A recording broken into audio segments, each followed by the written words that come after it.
Oppenheimer or Barbie? Barbie. Audience score versus critic score on Rotten Tomatoes. Audience score. Oh, I like that one. Although the critics are smart too. What movie line do you quote the most? The critics are the agents. Oh, yeah. What movie line do you quote the most? Okay, I know this is rapid fire, but can I say something really quick? Yeah. I have a terrible memory with like details in movies. Are you a very visual person? Yeah, like red pill, blue pill. I'm gonna get so much shit for that online. Right. Not knowing that earlier, but like I'm so bad at remembering. I think it's like why I really like memorizing my stand up and Yeah, I like, was gonna ask you, how do you have to study a lot? Yeah, I practice every day. If I'm not like doing stand up, I'll like go through my jokes in my head and like trumpet. I practice every day, and you guys see in Bad Friends when we go out on stage live, I have all the music on my stand. Like, right. So yeah, I'm so bad at when people are in conversation and they'll do like da-da-da, like a movie quote, and I'm Right. like, I have no idea what you're talking about. Interesting. Yeah, some people also have better memories. Like their brains work different. Like if you're visual or if you're like you learn like lines. But also and we'll go back to the producer for a second. Yeah, thank you, Andres. I read that you were like that you had a stage fright. Yeah. So how do you go from that to say like, okay, that's what I'm gonna do. I'm gonna be in front of like hundreds of people every day as my job. Well, I think it was just a matter of doing, like, I started with music. So music, it was kind of easier because I was in a whole band and I was just in the section, like the trumpet section. Right. And then sketch comedy, I was reading scripts, so it still wasn't me, but stand up, you're so vulnerable. I would have my set list and it would be shaking. And it's just like, I don't know, there was something in me that just really wanted to keep doing it, but even though it was scary. And I honestly, it wasn't even until like last year that I'd get so nervous before I'd go up on stage. But after the tour and being in front of like thousands of people every night, I go on stage now anywhere, like since we've been back, and I feel really comfortable. Yeah, you were amazing on tour, but I watched basically a compilation right from your very first set on Kill Tony to today. Oh yeah. And even sometimes when you would have the same idea for a joke, that you would have today, but the confidence today has nothing to do, like you were like kind of like a little laughing or protected, kind of like I would feel like you were very aware of the environment, and now you like plow through with no problem. But I guess like that's practice. I don't know.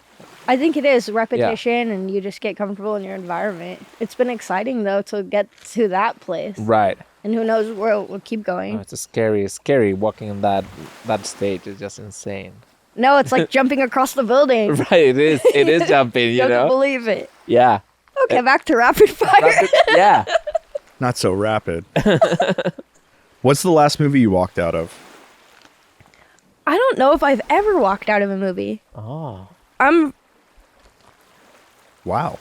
Sorry, Very rapid rapid. fire. Yeah. I took so long in the last one. I'd elaborate, but I don't want to be rude.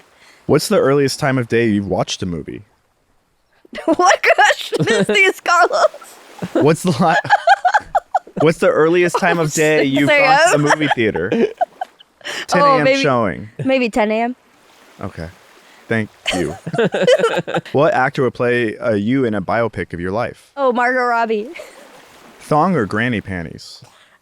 Carlos! Next question. What's the last movie you saw on a plane? I don't watch movies on planes. What do you do on planes then? Like, I'll play video games. I'll play my Zelda game, or I'll read, or I'll play games on my phone. Oh, on Nintendo Switch? Yeah. We don't have one of those here. We crashed when the Wii was out. All right, that's it for rapid fire. Thank you. Okay, and I want to go back to the movie for a second because this movie so good. Yeah, and it's so rich, and so one of the themes that, are you a fan of anime or like manga and all of that stuff? And I think I know where you're going with this. Yeah. The Animatrix? What? Oh, Never no, mind. but no. But have you seen the Animatrix? Yeah. Yeah, interesting. Because yeah, the Wachowski sisters today, they were huge fans of manga and anime, and they a lot of visuals from the Matrix, the original Matrix, are like, I don't know if you saw Ghost in the Shell back in the, it's a movie Oh, from yeah, the yeah. 80s, or Nausicaa, which was Rudy's favorite movie. Like, it had like those monsters that would pretty much, you have them as the Sentinels and in the Matrix. But yeah, the Animatrix is a great point, because the Matrix is the first experiment. I don't know if you know this concept of transmedia, like some sort of like narrative that is not only in one place, but you can access from different source of media. And like Marvel is something that does that. You can watch this movie and this show, and they're all related in the same universe.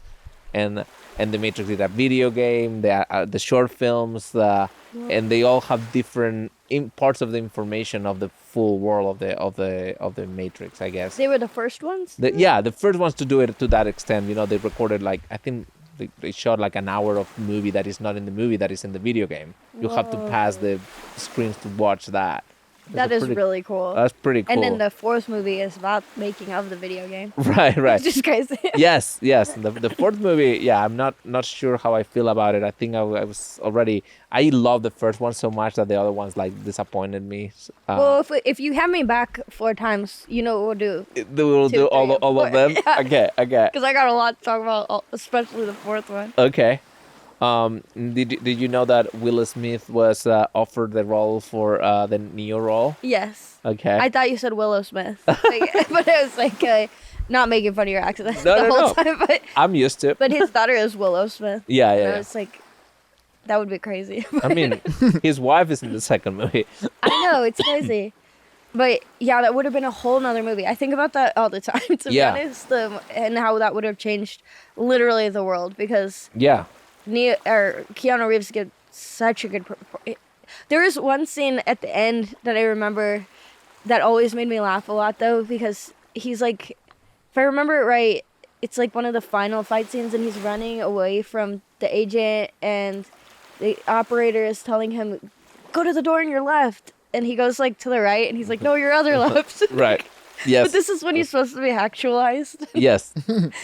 So it's just like, that part was very like a Keanu Reeves moment, but it makes you feel like anybody could like live their life to their fullest potential, no matter how you might perceive yourself or how you feel about yourself. And I wonder if Will Smith was doing that because he was already such a movie star. Yeah. But he always, and I know Keanu Reeves was too, but Will Smith was such like an action star. And yeah, I think he rejected this movie to do Wild Wild West, which obviously turned not to be the greatest movie. Yeah. But yeah, I feel like Keanu Reeves was born for this role. I mean, I guess some people might say John Wick now, but I think this was his thing. His legacy is gonna be his Neo.